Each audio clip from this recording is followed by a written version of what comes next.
Ash knelt in the dark, and the thing he was swallowing did not want to be swallowed. It writhed down his throat like living tar, screaming in a voice only he could hear. Behind him, the Dawnbreak party fought a pack of eyeless beasts that smelled rot and lunged. "Eat it, trash," the swordsman said, and Ash ate the curse that should have killed them all. The death curse came off the beast's corpse, like ink poured into water, reaching for warm things. It would have rotted the swordsman's lungs in a breath. Instead, it found Ash's open hands. He folded over it, jaw working, throat convulsing, while the cavern shook with the fight behind him. The mage's fire lit the walls gold. The beast shrieked and burned, and kept coming. No one looked at the boy on his knees. A cleanser was scenery, like the wet stone. He swallowed the last of it and stayed down, shaking, until the screaming in his blood went quiet. The beasts fell. The party cheered. Someone kicked Ash's boot and told him to get up. He got up. He always got up. That was, the guild agreed, the only thing cleansers were for. The kingdom of Aurelia was old and rich, and built on the backs of the dungeons beneath it. They had opened in the world's grandfather's time, black doors in hillsides, in cellars, in the sea. Beyond each door waited monsters, and gold, and curses older than any living crown. So the kingdom learned to send people down into the dark, and call the brave ones adventurers. Every soul in Aurelia awakened a class on their 16th year, the day the temple bells rang. A class was destiny, swordsman, healer, flamecaller, each a door to a whole shining life. The temple read the light over a child's heart, and named what the gods had made them. A boy might wake a knight and never want for bread. A girl might wake a saint. The Adventurers Guild took these classes and stamped each one with a rank, from F to SSS. An SSS hero could level a fortress. The king wrote them letters in his own hand. An A rank cleared dungeons for a duke's ransom. A C rank ate well and slept under a roof. Even an F rank scout or porter had a use, a wage, a place at the lower table. Rank was the whole shape of a life in Aurelia. Your purse, your bed, your name. Parties formed around the high ranks like courts around kings, and Dawnbreak was the brightest of them. 5 adventurers, a banner of gold and rose, the pride of the capital's southern quarter. A swordsman who fought like a storm, a mage who burned, 2 fighters, an archer who never missed. They cleared the deep dungeons, brought up the relics, and the city loved them for it. Songs were written. Children played at being them. Tavern girls poured their wine for free. And every party that went deep needed someone to carry the things no hero would touch. Because the dungeons did not only hold monsters and gold, the dungeons held curses. A curse was a wound that did not bleed. Plague, rot, a hex that ate you slowly. Sword and fire did nothing to a curse. It lived in the blood, patient, and could not be cut. A single death curse, loosed in a sealed vault, could end a whole party in seconds. So when the temple bells named a child a cleanser, the city already knew what to do with him. A cleanser ate filth, curses, plagues, rot, the poisons too foul for anyone else to touch. He stood between the heroes and the horror, and took the horror into his own body, alone. He was a sponge of meat and will, so the real adventurers could stay clean and shining. The guild stamped his record a single letter, F, non-combatant, disposable, curse sponge. No songs were written for cleansers. There had only ever been a handful, and they died young. They had no skills the system would record, no levels, no curve of growth to climb.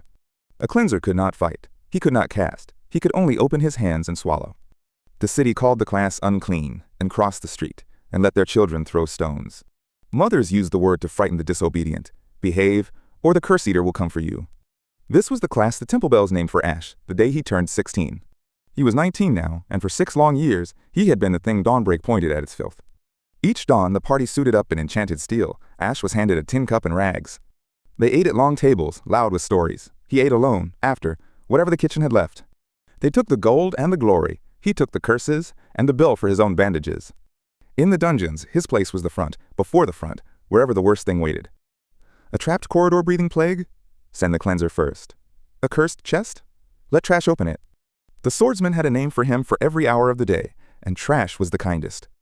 When a hex caught a fighter mid-fight, they did not heal it. They threw ash at it. He would clamp his hands on the cursed wound and pull the rot out through his own teeth. It felt like swallowing broken glass that screamed. He had learned to do it without making a sound.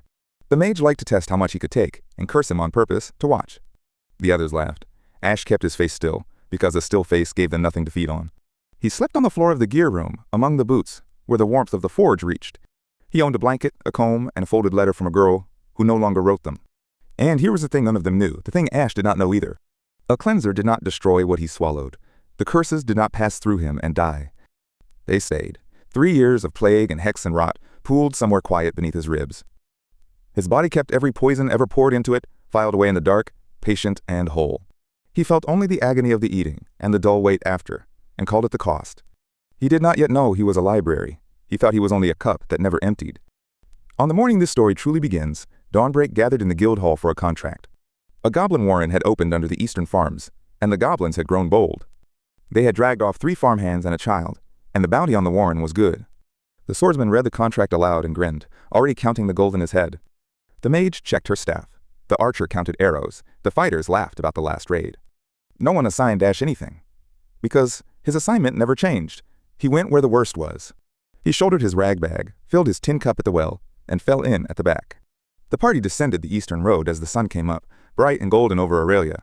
And below the green fields, in the wet dark, the Warren waited with its goblins and its curses. The Warren swallowed them whole, a throat of wet stone going down into the dark. Goblin filth caked the walls, and somewhere below, the breeding pits stank of old blood.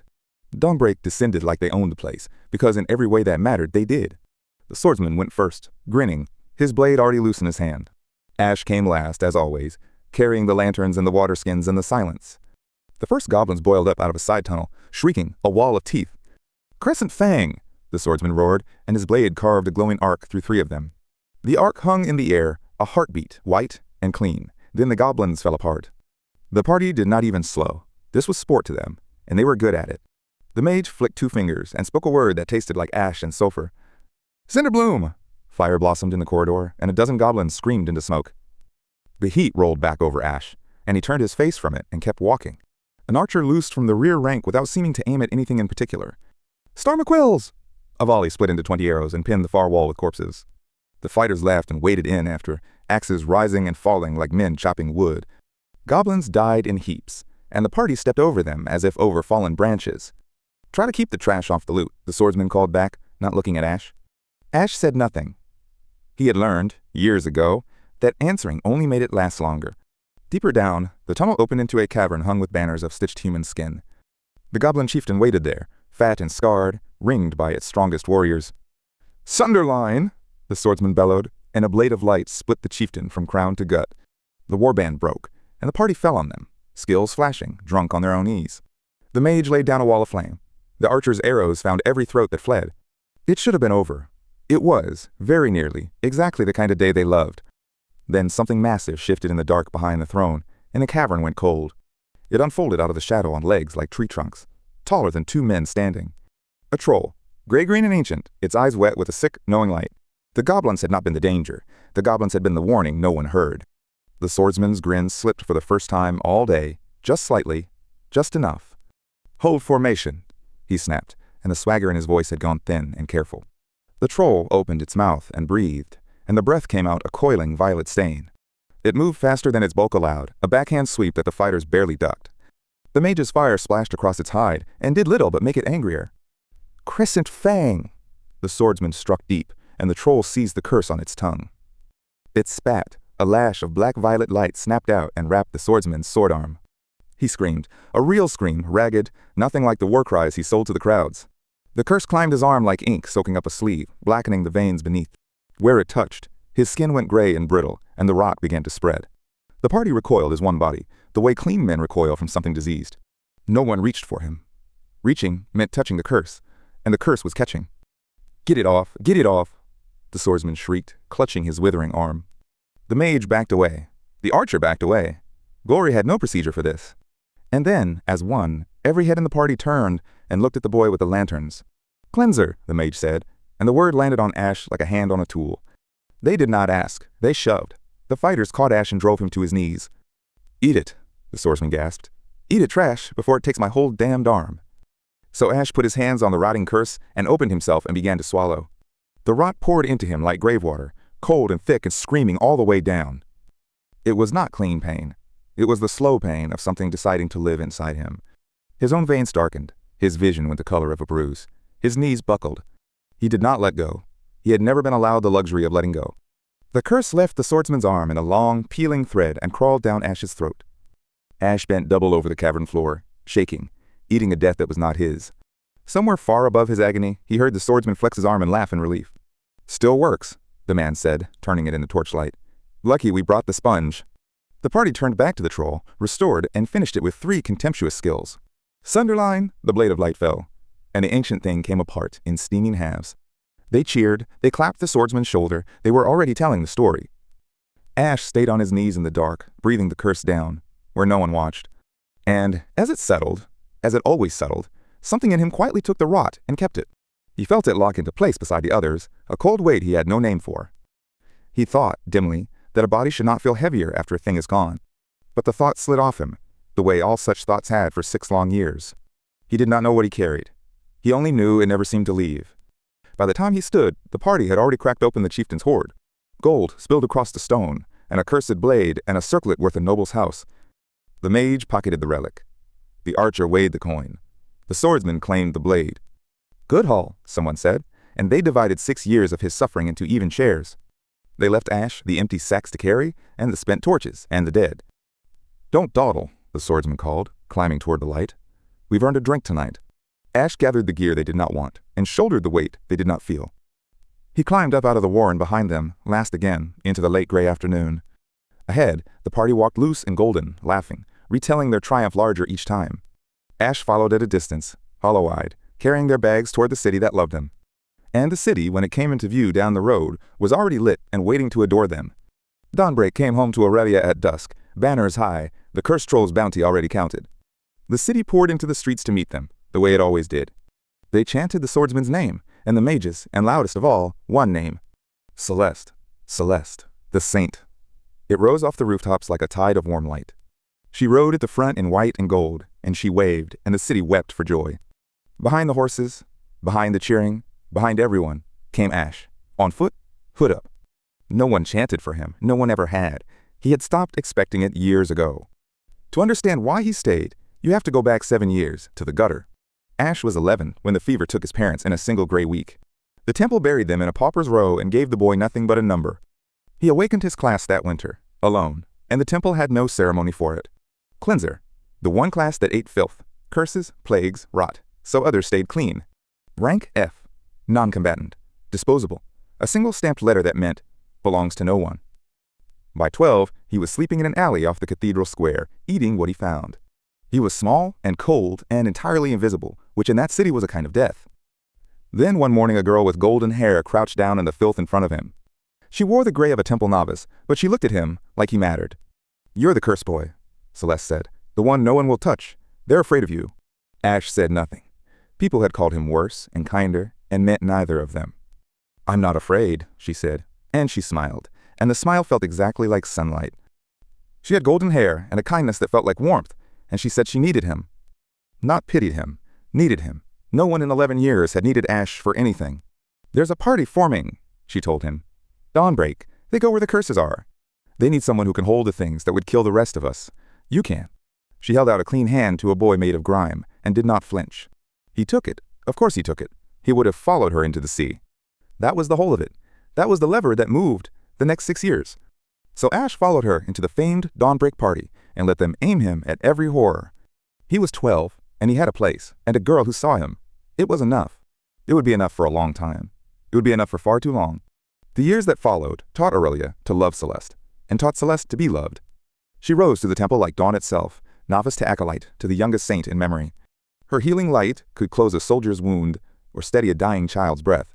The crowds learned her name first, then her face, then the particular way she bowed her head. She gave to the poorhouses. She blessed the harvest. She wept, publicly at the right graves.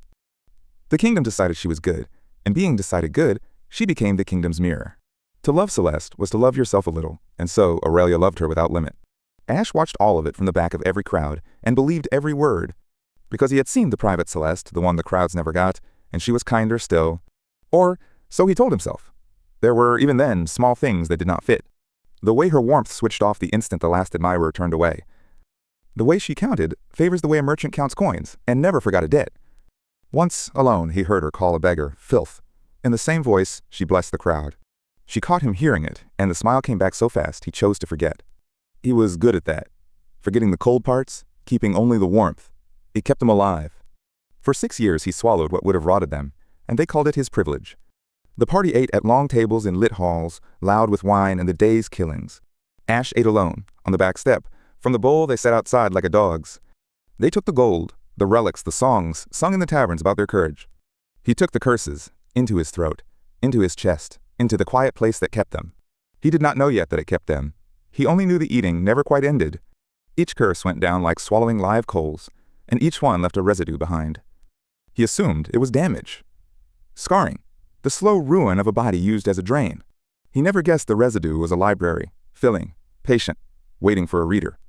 The swordsman, Garrick, hated him with the easy contempt strong men keep for the weak. "Eat it, trash," he would say, and the others would laugh, and Ash would eat it. The mage, Lysa, was crueler in a quieter key. She studied Ash like a stain.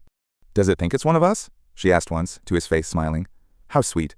They tolerated him for exactly one reason, and all of them knew the reason's name. He was Celeste's, the saint's pet curse boy. You did not break the saint's things. So they kept him small and fed and useful, and never once let him forget which he was. And every night, on the back step, Ash told himself the same small, private sentence. He told himself Celeste was different, that she, at least, still saw him. He was wrong about that. He had always been wrong about that. But the wrongness was load-bearing, and he leaned his whole life against it, and it held. Some night she would slip out to the step and sit beside him in the dark.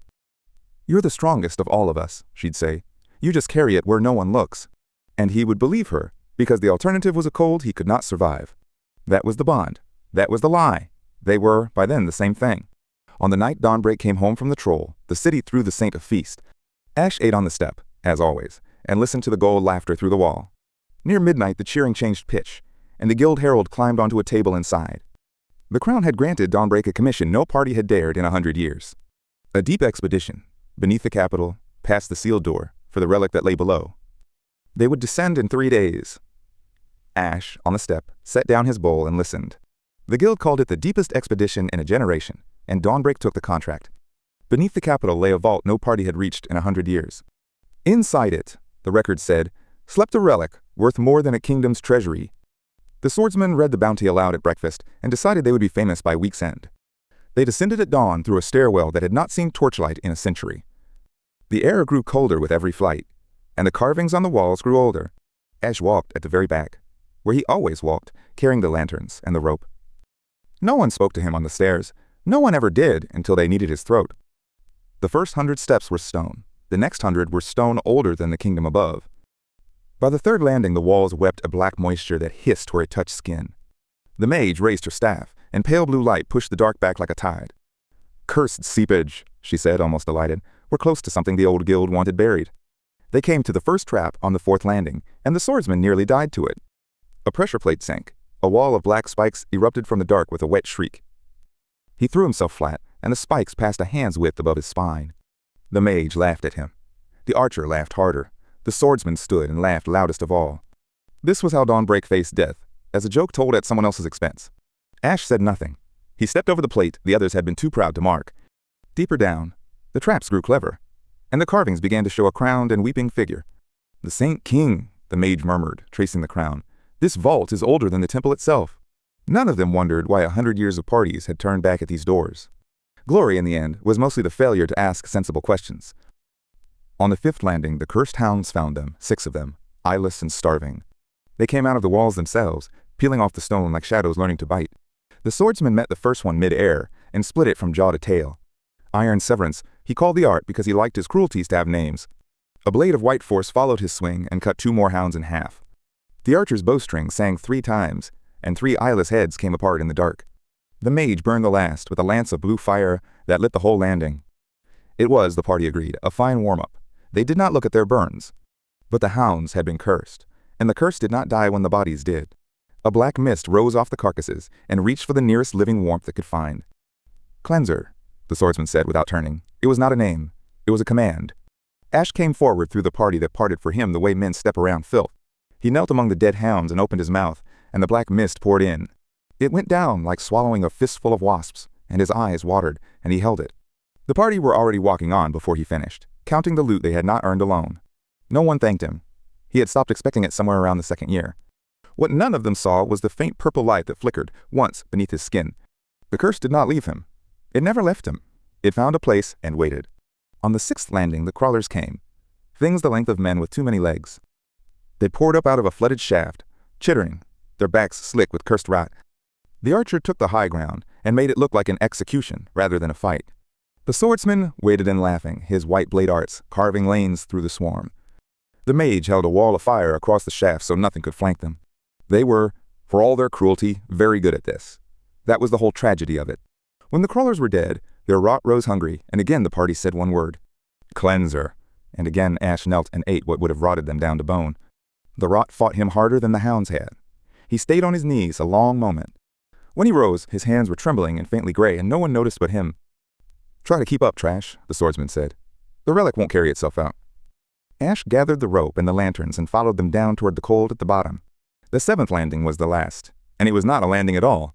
It was a cathedral hollowed from the living rock, vast enough to swallow the sound of breathing. And at the far end, before a sealed door of black iron, the guardian woke.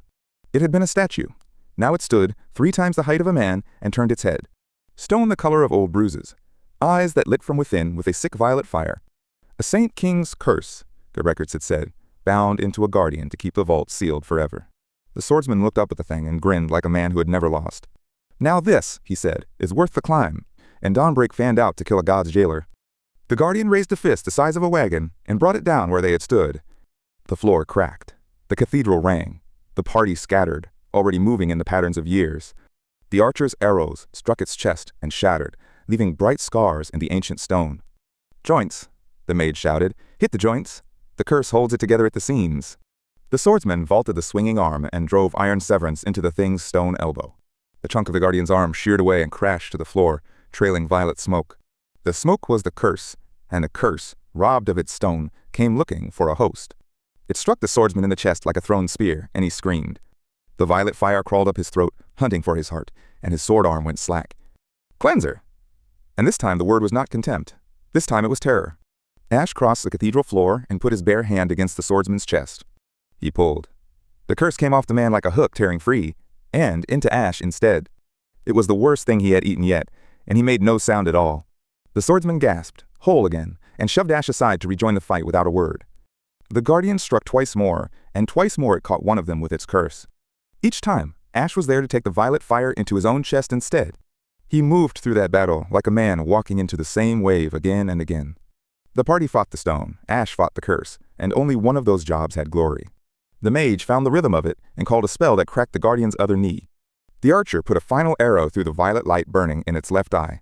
It staggered, vast and slow, the curse leaking out of 100 wounds it could not close. Together, the swordsman roared, and all 3 skills landed on the same buckling joint at once. The guardian came apart from the waist and fell, and the cathedral floor jumped with the weight. For a moment there was only the party's ragged breathing and the dust and the dark. Then the swordsman laughed, and the laugh became a cheer, and Dawnbreak had won again. They did not look at Ash, who stood swaying with 4 curses fighting in his chest. The black iron door behind the fallen guardian bore a single seal, scored deep into the metal. The relic. The mage breathed, and her greed was a brighter light than any spell she owned. 100 years of cowards turned back at this door, the swordsman said. We won't. He set both hands to the seal and broke it the way he broke everything, for glory. The door groaned open on a darkness older than the kingdom, and the relic gleamed within. But the seal had never been on the relic. The seal had been on what guarded it. The Saint King's grief came off the relic like a black tide and filled the room. A death curse, a century old, so vast it would take the whole party in seconds. And in the screaming dark there was exactly one way to buy their escape, and they all knew it. The Saint King's grief came off the broken seal like a black tide, finding a shore. It rose to the vault ceiling, a century of patient death, looking for something to fill. The Dawnbreak party scattered against the walls, their flashy skills suddenly worth nothing at all. The mage threw a ward. The grief ate it the way water eats a candle. The swordsman screamed an order, and the order did not change one single thing. There was only one way out of that room, and everyone in it knew the way. The curse would take the whole party in seconds, unless something else swallowed it first. Celeste turned, and the radiant calm she wore for crowds had gone somewhere far away. She looked at Ash the way you look at the last coin in your pocket. Ash, she said, and for one heartbeat he thought she would tell him to run. He had built 6 years of his life on the hope of that single heartbeat. He thought, she will say go, she will hold the door, she will choose me. He was 19, and he still believed the girl from the gutter lived inside the saint. Hold it, Celeste said. Eat it, we'll come back for you. Her eyes were already on the stairs before the last word had left her mouth. Not on his face, not on the curse, on the stairs and the daylight above them. Ash understood the sentence the way you understand cold water, all at once, everywhere. And then, because he did not know how to do anything else, he held out his hands. He had always held out his hands. It was the only thing the world had ever asked. The grief poured into him, and it was like drowning in screaming ink. Every voice the curse had ever silenced poured down his throat at the same time. A century of dying kings, dying soldiers, dying cities, all of it looking for a door. His knees hit the stone. His vision went the color of a bruise. He did not let go. Behind him, he heard the party's boots scrambling up the stairs toward the light. He heard the swordsman laugh once, short, relieved, the laugh of a man who got away. He heard Celeste's voice, steady again, telling the others to move, to hurry, to climb. He did not hear her say his name again. He listened for it. It did not come. Then he heard the vault door, the great stone slab grinding shut on its ancient track. He heard the lock turn, a heavy, final, iron sound, made to last 100 years. He heard her footsteps cross the floor beyond the door and begin to climb away. He counted them without meaning to. 12 steps. 20. Then, too far to count at all. And then there was nothing but the dark and the curse and the boy holding it. They did not come back for him. He knelt there a long time, waiting, in case. He was good at waiting. He had waited 6 years for her to turn around. But the truth of it settled slowly, the way cold settles into a room with no fire. They had never planned to come back. The will come back had been for the others to hear. He had been the price of their escape, and they had paid him without looking twice. Alone in the dark, a century-old death in his chest, Ash finally understood her. The saint had not made a hard choice. To make a choice, you have to see two things. She had seen one thing, herself, and one tool, and she had used the tool. He waited for the grief of that to arrive. Strangely, it did not. Something else did. He waited, instead, to die. The grief had killed armies. It had killed crowned kings. It was killing him now. He could feel it tearing at the walls of him. This was the curse the guild had sealed behind stone for 100 careful years. No cleanser had ever held it. No one had ever held it and stayed a person. Ash waited to come apart. He counted his own heartbeats and waited for the last one. But the last one did not come. His heart kept beating, stubborn and confused, in the dark. The grief raged, and then, finding no exit, began slowly to settle. And in that settling, 6 years of swallowed horror taught Ash's body its oldest secret. A cleanser did not destroy what he ate. That was the lie the whole kingdom believed. He had never burned a single curse away. Not one, in 6 years of eating them. He kept them, he held them, and then, quietly, he remade them into his own. Every plague he had swallowed in the dead cities, every hex from the basilisk pits, every rot from the swamp tombs, every slow poison the party had aimed him at. None of it had ever left him. None of it had ever been meant to leave him. It had pooled inside him, patient and silent, a library of every cruelty ever poured in. 6 years, the world had called him a sponge, a drain, a thing you wipe filth on. 6 years, he had been a vault, and the vault had been quietly filling the whole time. The system would never show it. That was the cruelest, cleanest part of the design. The guild's appraisal read him at level 1. It had always read him at level 1. And it always would. No curse he ate would ever move that number by a single point. He could not train. He could not grind. He could not learn one ordinary skill. Every door other people walked through to grow stronger was bricked shut for him alone.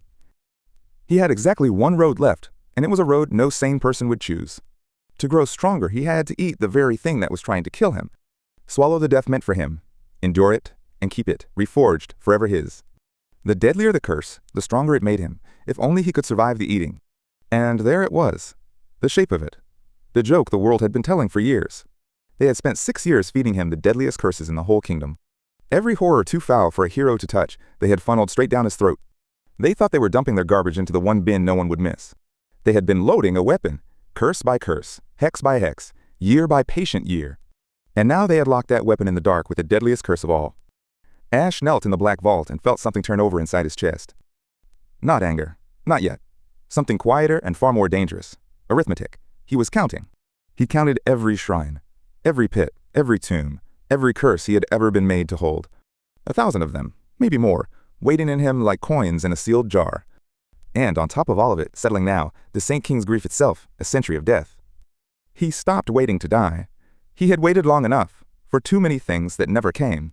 Slowly, in the dark, Ash drew one breath and reached inward for the newest thing in him. The grief did not want to be held. It wanted to wear him, to spill, to ruin. He did not let it. He took it the way he had taken everything, patiently, completely.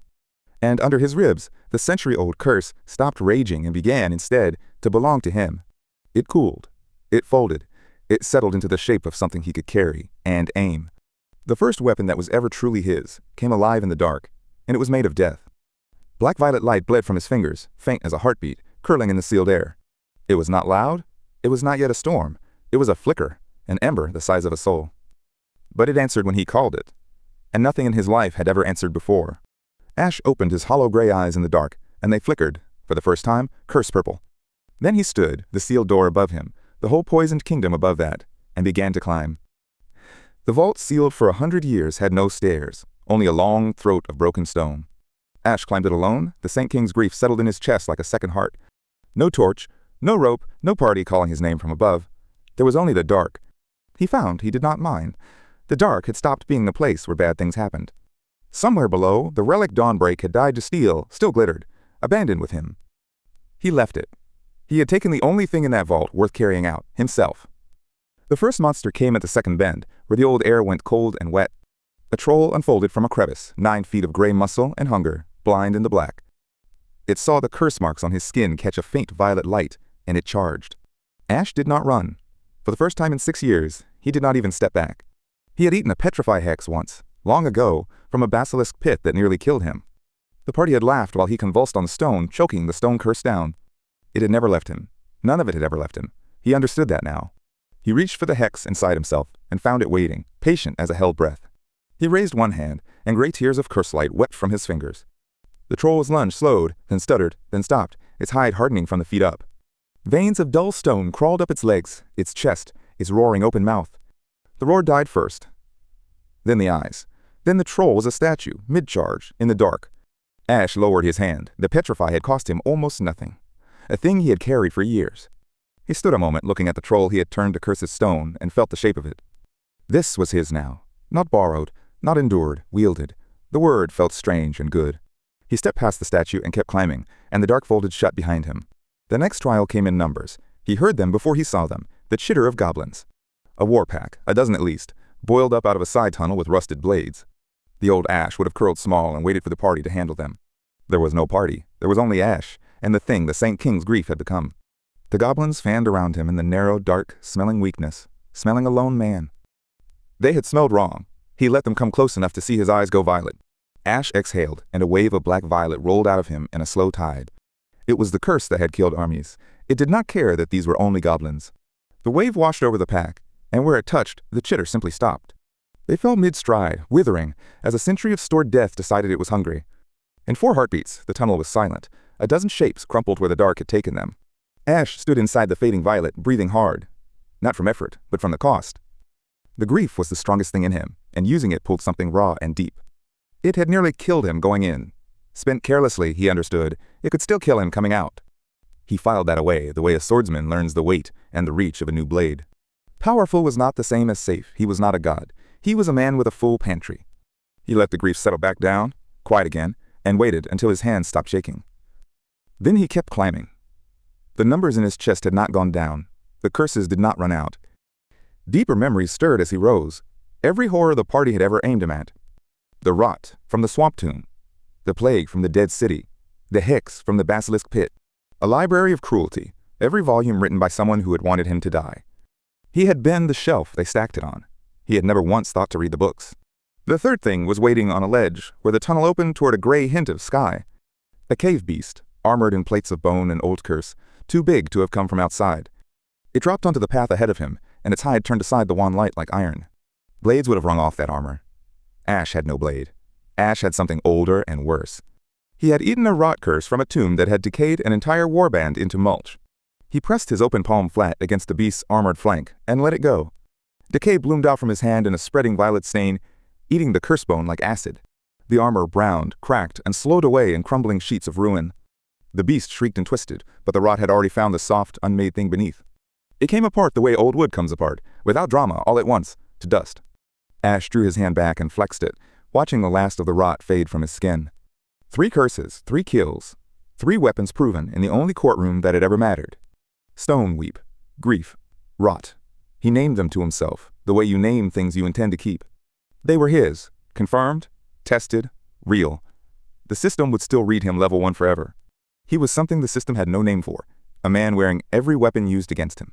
For the first time in his life, Ash was not afraid of the dark. He had become it. The dark was not a thing that happened to him anymore. The dark was where he kept his power. He climbed the last of the broken stones slowly, the way you walk when no one is rushing you. He thought about the 6 years, the long tables he ate apart from, the gold he never touched. He thought about the scraps, the laughter, the easy way they had said the word, "Frash." To his surprise, he found he was not angry. Anger was for people who were surprised. He had known, somewhere beneath the hope, exactly what he was to them. The hope had just been loud. He had simply stopped believing he was worthless, and that lie had been load-bearing. Without it, a great many other things came loose, quietly, all the way up the dark. The gray hint of sky widened into a cracked seam, then a gap, then the cold mouth of the world. Ash set his hand on the lip of the broken vault and pulled himself up into the dawn air. He rose out of the earth that had been built to bury him and stood and breathed. Below and behind him lay a tomb with his name on the records, sealed for 100 years. Above him, somewhere past the trees, the capital was already deciding how he had died. They would make it a good story. The cleanser lost saving his betters. The crowd would weep. Ash pulled his hood up, turned his violet eyes toward the city, and went to hear his own eulogy. The capital had built a hero overnight, and the hero was a dead man named Ash. By the time he reached the outer gate, the story was already older than the corpse. Dawnbreak had come up from the vault with grave faces and a tragedy ready-made. Their cleanser, they said, had stayed below to hold the curse so the others could live. A lowly boy, rank 8th, who had finally been worth something on the day he died. It was a good lie. It cost them nothing, and it made them noble, which was the best kind. Ash listened to a fruit seller, repeated at the gate, word for word, eyes wet. The city had a shape for a dead cleanser now, and the shape was brave. He almost laughed. He had spent 6 years being trash they could not afford to praise while he breathed. Dead, he was finally useful to the story they wanted to tell about themselves. The memorial was set for the cathedral steps, where the light fell best for a crowd. They had not waited for a body. There was no body. There was only a sealed door and a tale. Ash walked into the city under his hood and let the river of mourners carry him. No one looked twice at one more gray figure come to weep for the brave dead boy. He had been invisible alive. It turned out death did not change that at all. At the cathedral, banners hung black and gold, and his name was carved in temporary stone. They had spelled it right. After 6 years, someone had finally learned to spell his name. He found a place at the very back, against a pillar, where the dead are supposed to stand. Then the bells went quiet, and the saint of Aurelia came out into the light. Celeste wore black, and on her it looked less like grief than like a costume choosing her. The crowd drew breath as one. The saint had loved the lowly boy. The saint was mourning. She climbed the steps slowly, the way you climb when you know 1,000 eyes are counting. Ash watched her from the back and waited to feel the thing he had come to feel. She lifted her face, and the morning light caught the gold of her hair like a blessing. "He was the gentlest soul I knew," Celeste said, and her voice broke on exactly the right word. She wept then. Not too much, not too little, but precisely the amount a saint should weep. It was a masterwork. Ash had seen her practice smaller versions of it for 6 years. The tears were real. That was the part that undid the watchers and told them everything. Celeste could believe her own grief completely, for as long as a grief was useful to her. The crowd loved her for it. The saint, mourning the boy she had been kind enough to keep. They did not know she had practiced kindness on him, the way one practices scales. They did not know whose hand had turned the lock, while the curse poured into his chest. Bitter and quiet at the back, the only living man who knew watched her grieve him beautifully. He had thought, climbing the dark, that seeing this would crack something open in him. He stood in the cold shadow of the pillar and waited for the rage to arrive on cue. It did not come. What came instead was clearer and colder and a great deal more patient. He looked at the woman he had followed out of a gutter and into 6 years of the dark. And the strange truth settled in him, simple as a stone. He did not want her dead. That was the part he could not have explained to anyone. He had loved her too long for that. Death was an ending, and an ending was a mercy, and mercy was not what he had walked up for. He wanted something harder than her death. He wanted her to understand what she threw away. He wanted her to know, all the way down, the worth of the thing she had locked in the dark. Not the trash she had told the world he was, the thing that had walked back out of the grave. A dead man cannot be made to understand. A living woman, given enough time, could be taught. And Ash had time. He had all the time in the world, and 1,000 curses to teach her. So he did not throw back his hood. He did not cry out. He did not break the beautiful lie. He simply stood and watched and decided. And then, quietly, he began to take his life back. He let the crowd carry him out when the last bell rang, one gray shape among the grieving. He did not look back at the stone with his name on it. He no longer lived in that name's grave. The first thing he reclaimed was the smallest. He stopped walking like a man apologizing. For 6 years his shoulders had carried a flinch. On the cathedral road, he set it down. He walked into the lower city upright, and the crowd parted for him without knowing why.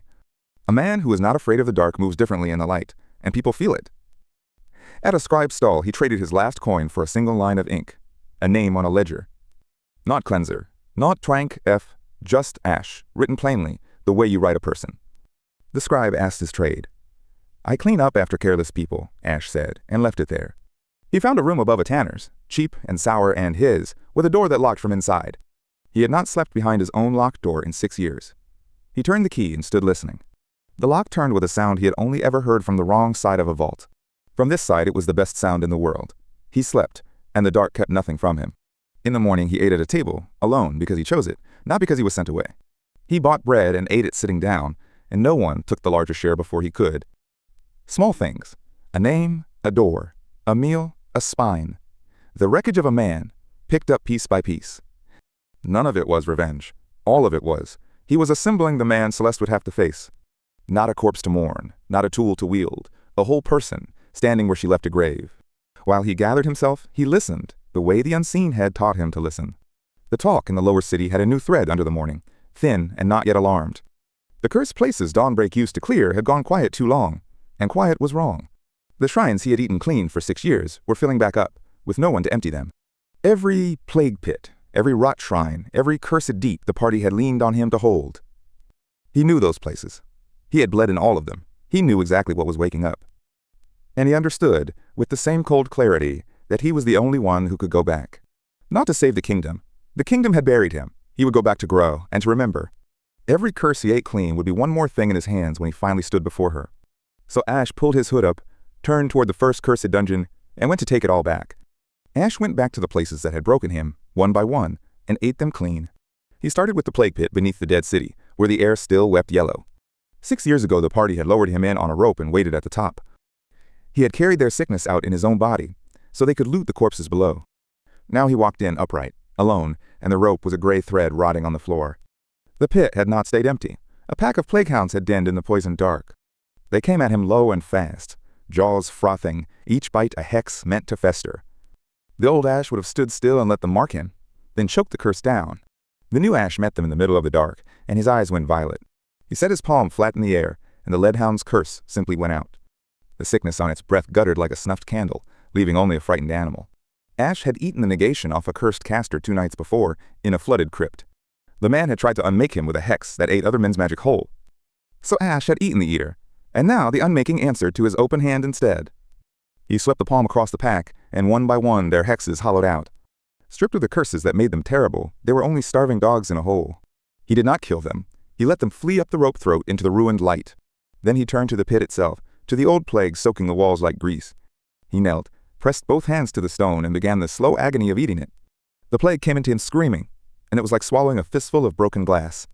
Eating was never clean. He was strong now, not invincible, and the pit fought him for an hour. When it was done, he was gray and shaking, but the walls behind him had gone quiet and dry. He left the dead city a little less poisoned and did not look back at the rope. Far to the north, Dawnbreak was learning what their cleanser had been worth. They had taken a fat contract, a haunted mine, 3 curses, the kind they used to farm. The swordsman led them in laughing, the way he had laughed at Ash for 6 years. A rot wraith rose out of the ore, and its first touch turned his blade to brown lace. He swung anyway. The sword folded like wet paper, and the curse climbed his arm to the elbow. "Burn it off me," he snarled at the mage. "Cleanse it! Somebody cleanse it!" But there was no one to eat it now. There never would be again. The rot kept climbing. The mage threw fire that did nothing, because fire does not frighten a curse. The wraith breathed across the party, and a gray sickness settled into all of them at once. The archer's hands began to shake too hard to knock an arrow, then too hard to hold one. They had spent 6 years never learning the thing Ash did, because Ash had always been there. Now the curses they had outrun on his back came due, with compound interest, all at once. They ran. The famed Dawnbreak party ran from a mine they would have cleared in an hour. The swordsman left a finger behind in his gauntlet, blackened to the bone with rot. Back in a dungeon 2 kingdoms away, Ash never knew. He was busy with a cursed shrine. This one had eaten a survey team whole. The guild had marked the door with a skull. Ash broke the seal himself, the way Dawnbreak had once broken seals and sent him in first. The shrine's curse was a swarm, 100 carrion flies, each a stinging dot of fever. They poured up out of the altar in a screaming black cloud and engulfed him. The fever sank into him through 1,000 tiny bites, and his vision went white hot. This was the cost the world never saw. He gritted his teeth and ate the swarm anyway. The flies died in his blood, and the fever they carried reforged into something his. He opened his fist, and a racing sickness spread from his fingers like ink and water. A second swarm crested the altar, and he met it not by enduring, but by infecting it. The sickness leapt from fly to fly through the whole pack, and the cloud fell from the air. Plague Hand, he named it, the way you name a new tool the moment your hand learns its weight. Now 5 curses lived in him as weapons: grief, stone weep, rot, plague hand, hollow. He stood in the dead shrine and felt the arsenal settle, each curse a step out of the gutter. He was no longer the boy who survived the dark. He was the reason things in the dark fled. 2 valleys over, Dawnbreak limped into a town and could not pay for their own healing. The rot had cost the swordsman 3 fingers. The mage coughed gray dust into her sleeve. Word travels fast about a famous party that ran. The contracts began, quietly, to dry up. And in the gilded capital, the saint's perfect reputation took its first hairline crack. Celeste had built her legend on Dawnbreak's flawless record, and the record was breaking. A noble asked, too sweetly, why the saint's chosen party now fled the curses they once ate. She smiled the right amount and said nothing, because there was nothing safe to say. The truth, that the boy she locked in the dark had been the record, she could not speak. So the crack stayed, small and patient, the way Ash's curses had once stayed in him. Ash worked through the list of his old humiliations like a man settling an account. The basilisk pit, where they had laughed while he convulsed, he turned its spawn to stone. Gray curse tears wept from his hand, and the petrify he had eaten there came home. The swamp tomb, where the rot had first nearly unmade him, he unmade it back instead. He laid his palm on the tomb's cursed door, and it crumbled to violet dust under his touch. Each place he cleansed, the world grew a shade less poisoned, and he grew a shade more whole. He never gloated, he never carved his name, he simply took back what had been spent on him. The cost stayed real. Some nights he could not stand after a feeding, and slept where he fell. But he always rose, and the curses never ran out, and the dark always had more to give. The last name on his private list was a shrine deeper than any Dawnbreak had dared. It sat at the bottom of a stair the guild had walled off, swallowed under a dead chapel. The survey that mapped it had never come back. The guild had simply erased the door. Ash found the wall, set his violet eyes on the seam of it, and pushed the old stones aside. A black stair fell away beneath him, breathing cold, and Ash stepped down into the dark. The stairs went down longer than any shrine had a right to, and Ash followed them. The walls wept a slow black moisture, and the air tasted of old, patient rot. He had eaten worse. He kept descending, one hand trailing the cold stone for balance. This was the 4th shrine he had cleaned, and the deepest, and the quietest by far. The others had screamed when he ate them. This one waited, as if it knew him. At the bottom, the stairwell opened into a vault, carved before the kingdom had a name. A single altar stood at its center, black stone, slick with the residue of 100 rites. Curse smoke pooled around it ankle-deep, sluggish and gray, like the breath of something sleeping. Ash crossed to it the way he crossed everything now, unhurried, unafraid, expecting nothing. He knelt, opened his hands, and reached into the smoke to eat what the shrine had kept. It came up, his arms cold and obedient, no screaming, no fight, almost like a gift. That was the first thing that was wrong. Curses did not come willingly. Curses never had. He swallowed it down, and as the smoke thinned, he saw the altar's base for the first time. Something had been carved there, low where only a kneeling man would ever find it. The cut was fresh. Pale stone showed at the edges, not yet darkened by the damp. Every other mark in this vault was 1,000 years old. This one was not. Ash leaned closer, and a cold that had nothing to do with the shrine climbed his spine. The letters were shaped in a hand he did not know, neat, deliberate, almost tender. It was not the blunt script of the old priests. It was newer, it was waiting. He read the single line carved beneath the altar of a shrine no living man had entered. The vessel must be filled before it can be opened. He read it again, because the first time the words refused to mean anything at all. A vessel, to be filled, then opened, the grammar of a thing being prepared for use. Below the line, smaller, the carver had added one more word, and that word was a name. It was his name, Ash, cut into the stone of a shrine he had never told anyone he sought. For a long moment he did not move, and the smoke curled back in around his knees. The shrine was quiet.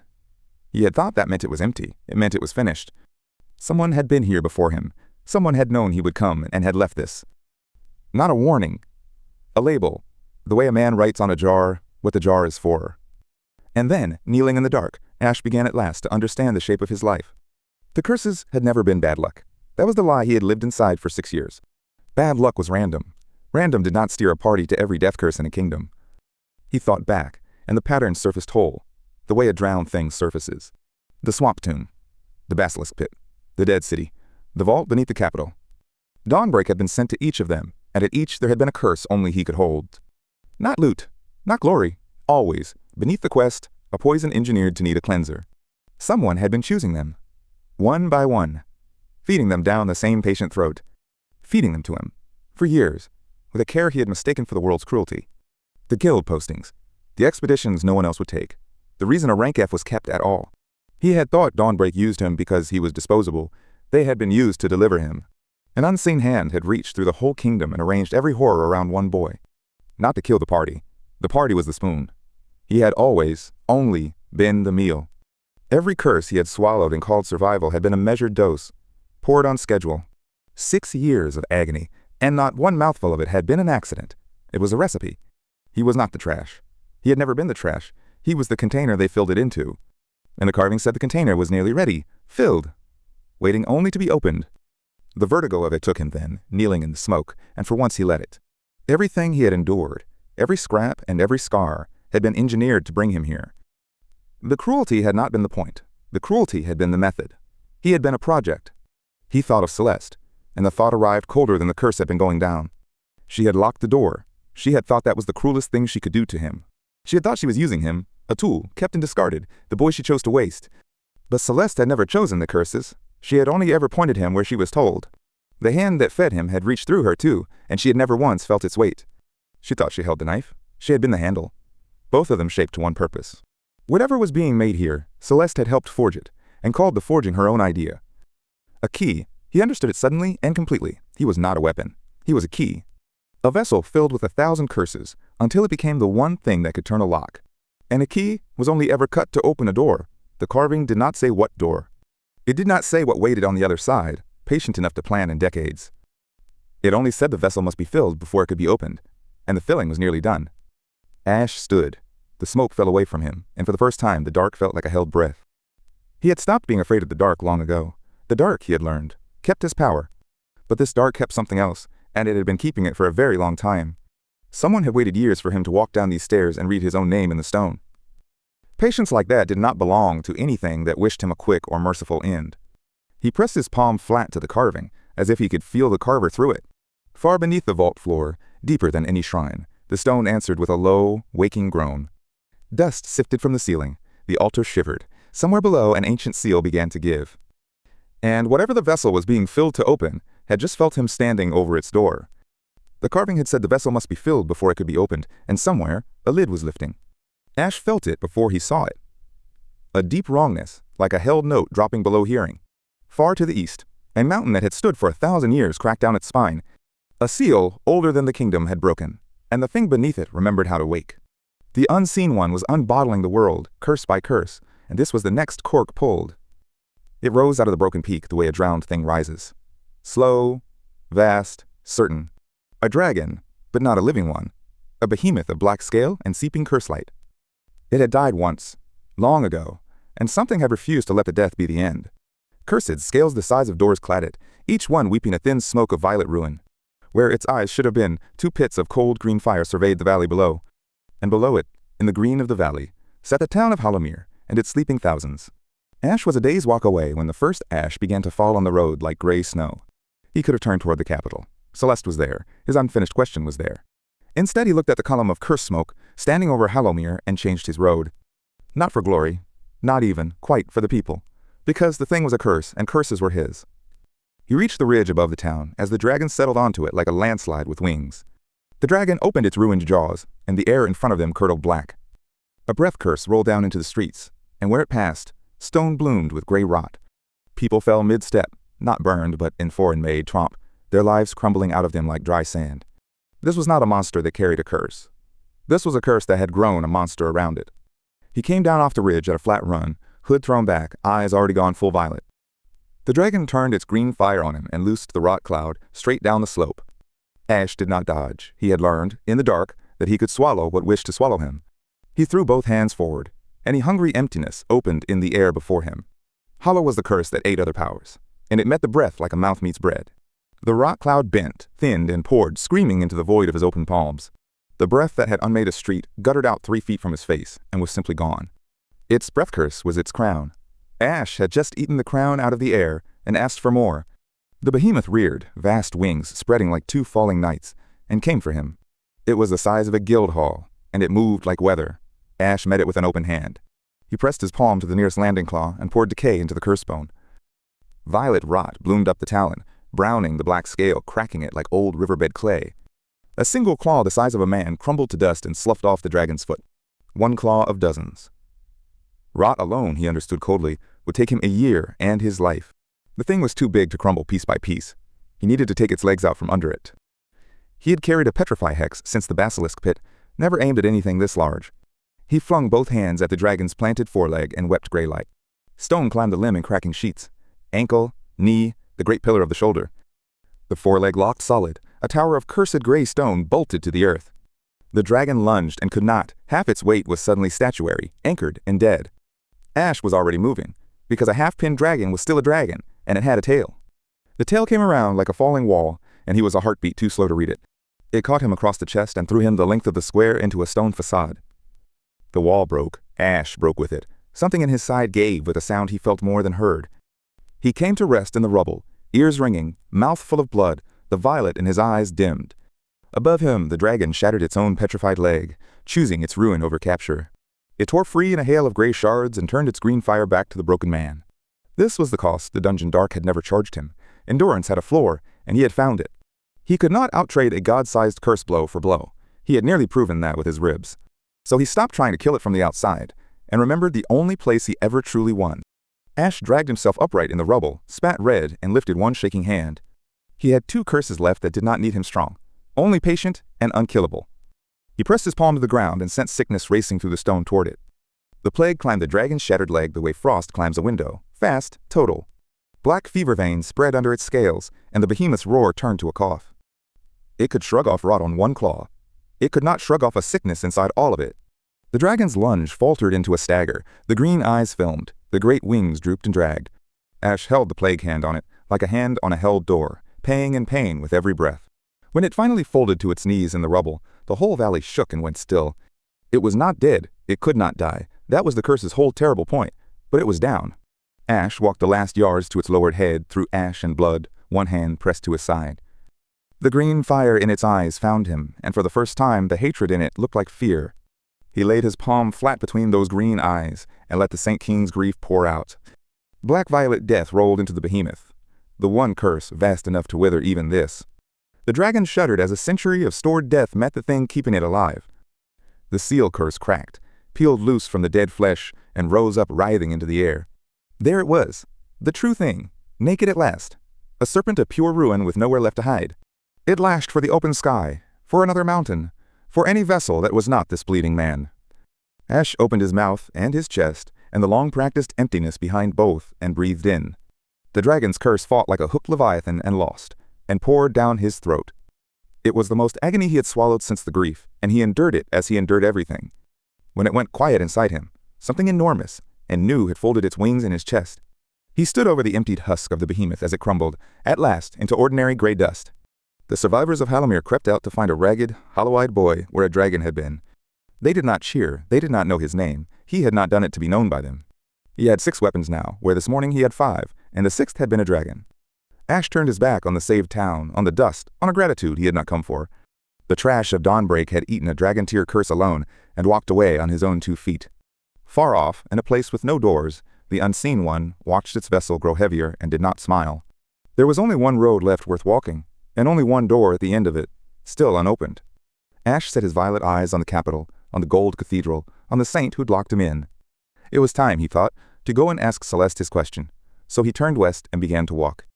The Capitol's bells were ringing for the saint when Ash came up the long white road. He did not hurry. A man who had survived the dark had nowhere left to rush.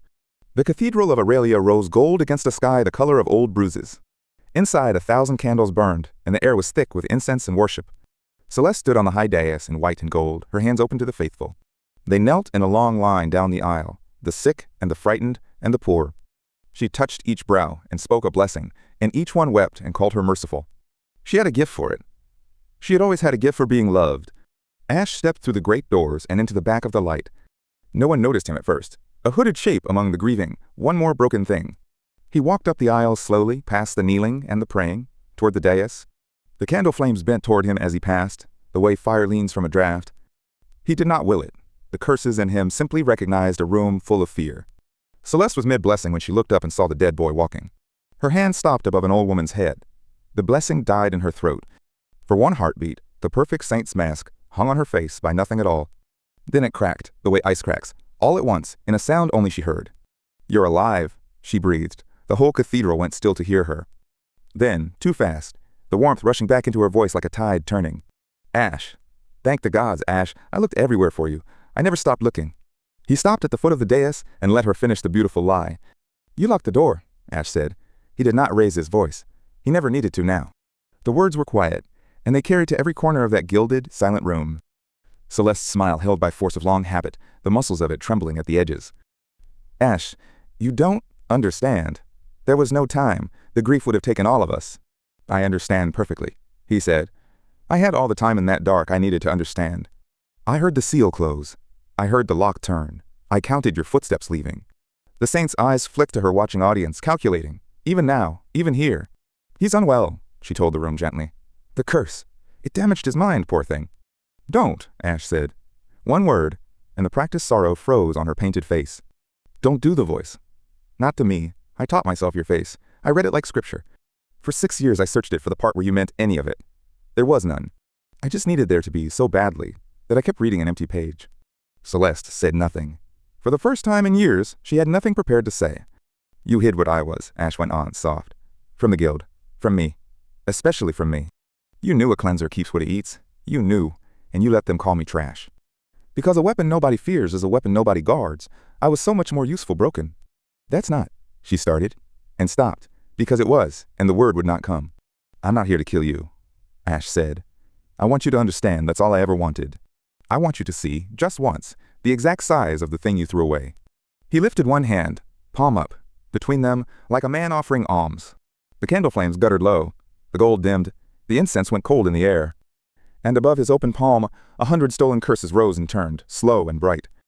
6 years of plague and rot and grief, every poison she had ever poured into him. They spun there as light, violet, beautiful, terrible, a small galaxy of her own cruelty. Each one a night he had knelt in the dark and swallowed something meant to end him. Each one returned to her now, not as a blow, but as a thing simply shown. The faithful gasped and shrank back. The saint of Aurelia could not look away. And there, at last, Celeste understood, fully, finally, what she had locked in the dark. Not a sponge, not a tool, not trash. The most dangerous man the kingdom had ever made. A boy she could have stood beside, a power she could have loved instead of used. Something moved across her face that might, in a kinder woman, have become regret. It did not. It never had room to. Below the cathedral, the city had begun to scream. Out in Aurelia, the shrines had gone silent. The wards Ash used to feed had starved. For 6 years, his eating had quietly held 100 old plagues sealed beneath the capital. No one had known. No one had thanked him. And now, no one was left to hold them. The seals rotted open all at once, and the curses he no longer ate came up hungry. Loose and starving, the plagues took shapes to walk in, and rose into the streets. Out of the gutters came plague beasts, boiled, swollen things slick with weeping sores. From the graves came the cursed dead, dragging chains of their own gray, rotting flesh.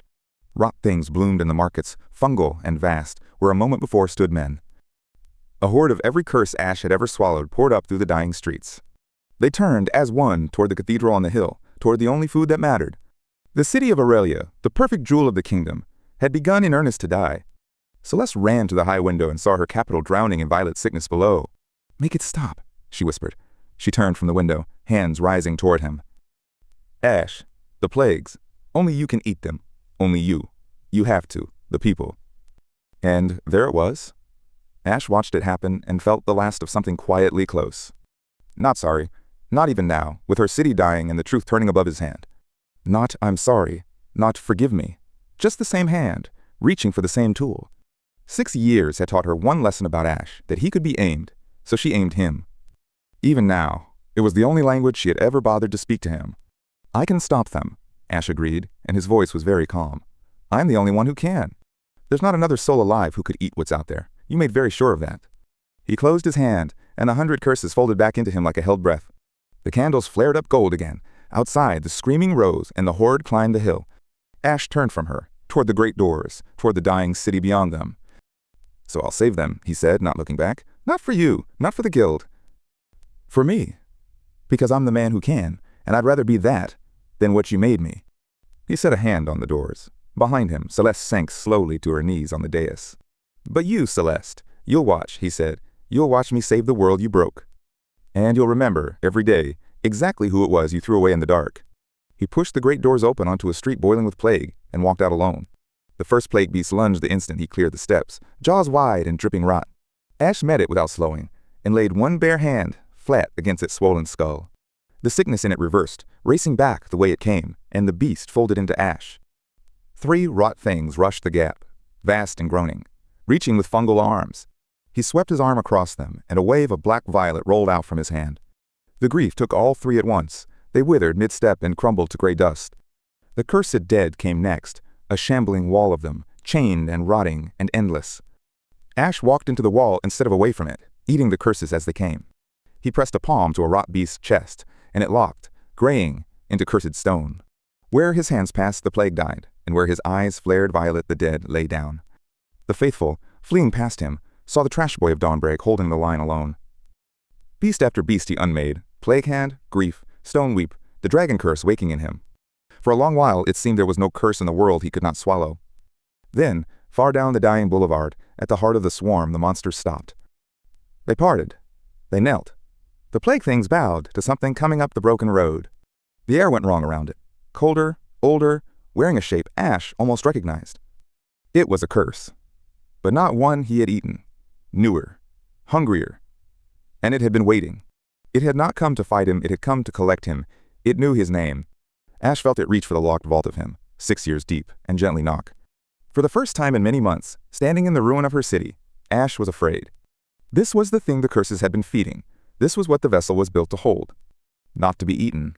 Like the others, this one had come a long way to wear him. The plague horde broke against him, and Ash did not break against it. The first curse beast reached the wall, and he ate it before it touched a single stone. The second came apart in his hands like wet paper, its sickness pouring down his throat. The third he barely slowed for, swallowing its rot mid-stride as he walked into the swarm. Behind the broken gate, the soldiers who had called him trash watched a boy clear a tide. He moved through the horde the way a reader moves through a page he has read before. Each curse was a thing he already owned in some older, deadlier shape, and he took it back. Grief rolled off his hands in a black violet wave, and 100 beasts withered mid-charge. Stone weep caught the ones that flanked him, and they froze to cursed statues, screaming silent. Rot ran through the front rank, and armor of bone and hide crumbled to gray dust on the stones. The plagues were not the problem. He had known that since the first beast fell apart in his grip. The problem waited at the heart of the swarm, and he had been waiting a very long time. The horde thinned, then parted, the lesser curses fleeing inward toward the thing that made them. And there, where the city burned brightest, something rose that wore a shape he almost knew. It stood 3 stories against the smoke, antlered and many-armed, robed in living curse light. It was a curse Ash knew curses, but one he had never eaten. None in him answered it. It had been grown, cultivated, set at the heart of this slaughter, to wait for one particular boy. This was what the vessel had been built to hold. This was the meal 6 years had prepared. Ash looked up at it, and for the first time in months, something cold moved through his chest. He reached for it the way he reached for everything now, to open his hands and eat it down. And the curse god reached back. It did not flee inward like the lesser things. It leaned toward him as if it had been expecting him. It had been made to recognize him, the way a key is cut to recognize a single lock. The thing did not want to be eaten. Ash understood that in the half-second before it moved. It wanted the opposite, what every curse before it had only ever pretended to want. It wanted to wear him. The curse god drove forward, not as a beast charging, but as a key sliding home into a lock. It struck his chest and did not stop at the skin, the way every other curse had stopped. It went in. It went all the way in, and Ash dropped to one knee on the burning street. The pain was not pain. Pain he knew. This was a hand closing around the inside of him. 1,000 stolen curses screamed in him at once, every cruelty he had ever swallowed, awake. They knew this thing. They had been poured into him for years to make a room shaped like this. And the room was opening. He felt the doors in himself he had never known were doors. A voice that was not his began to laugh, low and patient, somewhere behind his own ribs. For the first time, Ash was not sure he could swallow the thing that was killing him. He knelt in the fire with a god turning the lock of him, and he could feel the bolt give. One more turn, and the boy named Ash would simply be the door the thing walked out of. And in that half-instant, with everything in him screaming, Ash saw the whole shape of it at last. He felt the hand that had fed him 6 long years, every curse a brick laid in the dark, every cruelty a step, Every betrayal a hinge, all of it building toward this one quiet door. The unseen one had never wanted him dead. A corpse held nothing. It had wanted him full. Full and open and standing exactly here, at exactly this hour with exactly this curse. The party had been the spoon. The dungeons had been the kitchen. He had always been the meal. And the woman who handed him over, curse by curse, had never once known what she carried.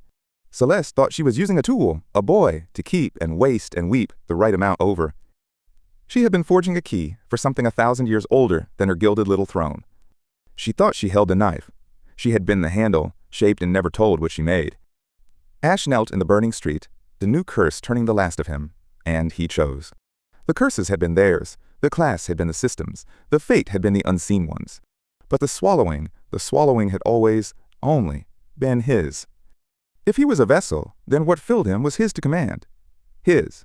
Or no one's at all. So he stopped fighting the thing pouring into him. He stopped trying to keep the door shut. He did the one thing the curse god, in all its patient-making, had never been built to survive. He opened. Not the way a lock opens, the way a mouth opens. He opened his hands and his chest and the 1,000 screaming rooms in him, and let it come. Not to be worn, to be eaten, like the troll's hex, like the plague, like the Saint King's grief, like all the others. One more curse poured down one more throat, only this one wore a crown. It was the most dangerous meal of his life, and Ash took it the way he took everything. Slowly. The curse god realized, too late, it had climbed into the only thing that could ever hold it. It thrashed inside him. The voice that was not his stopped laughing and began, at last, to scream. The whole city held its breath as the boy they had called Trash knelt and swallowed a god. The light went out of the curse god from the antlers down, drawn into him like water down a drain. Its 3 stories folded. Its many arms came apart into smoke. Its crown of curse light guttered. And the horde it had grown, every plague beast still standing in the streets, simply stopped. They had been its limbs. With the thing at the center eaten, the limbs had nothing left to be. They fell where they stood, sloughing back into the harmless gray ash of curses that have died. The sickness in the air thinned. The black light over the capital paled, and then was only smoke.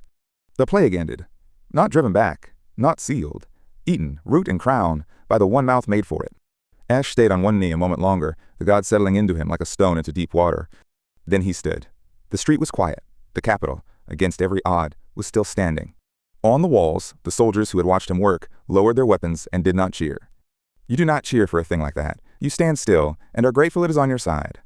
Word ran ahead of him through the saved city, the way fire runs, the way truth finally runs. The cleanser. The rank F. The boy Dawnbreak had buried with a beautiful lie. Alive. And more. In the great cathedral, Celeste knelt in the light she had stolen, and felt the plague go quiet. She had told herself she prayed for the people, she had been praying for her tool's return. And now the bells of her own cathedral were ringing a name that was not the saint's. The doors opened. The faithful she had blessed an hour ago walked past her toward the light outside. They wanted to see the boy who ate the god. No one, she realized, was looking at her at all. The sainthood she had built on his buried body cracked, and beneath it there was nothing. No power of her own, no miracle, only a borrowed light, a locked door, and a tally come due. Ash came up the cathedral steps one last time, and the crowd parted for him without a word. Celeste rose to meet him, and her perfect calm did not crack, because it was already gone. Ash, she said. Then, because it was all she knew how to do, I knew you would save them. There it was, not sorry, not even now, with the truth standing in front of her in daylight. He looked at her a long moment and found, to his quiet surprise, that he was not angry. He had wanted this once, to see her understand. He had thought it would feel like victory. It only felt like the end of something he had carried too long, and could finally set down. I didn't save them for you, he said. I know that's the part you'll never understand. He let her see it then, all of it. What she had thrown away in the dark. And Celeste understood, at last. Not the door she locked, the boy she had locked behind it. Her sainthood hollowed in the daylight, and she lived inside the lie she was too proud to leave. That was the revenge Ash had wanted, and the only one he ever asked for, not her death. Her understanding. She would carry, for the rest of her gilded years, the weight of what he was. When the last of the curse light cleared from his skin, Ash was still standing, mostly. Something new looked out through his violet eyes now, a thing swallowed, held, and made his. Far off, in a place with no doors, the unseen one reached for its vessel as it always had, and for the first time in 1,000 years of feeding, the vessel did not open. It resisted. The hand that had cut a key for 10 centuries felt the key turn, in the lock, the wrong way. For the first time in 1,000 years, the thing that had made him was the one that was afraid. Ash lifted his head toward the horizon, toward the hand that had built him from other men's curses. He had eaten the troll's hex, The plague, the Saint King's grief, and now, a god. He was not done. My turn, he said quietly to the thing in the dark that had spent 6 years feeding him.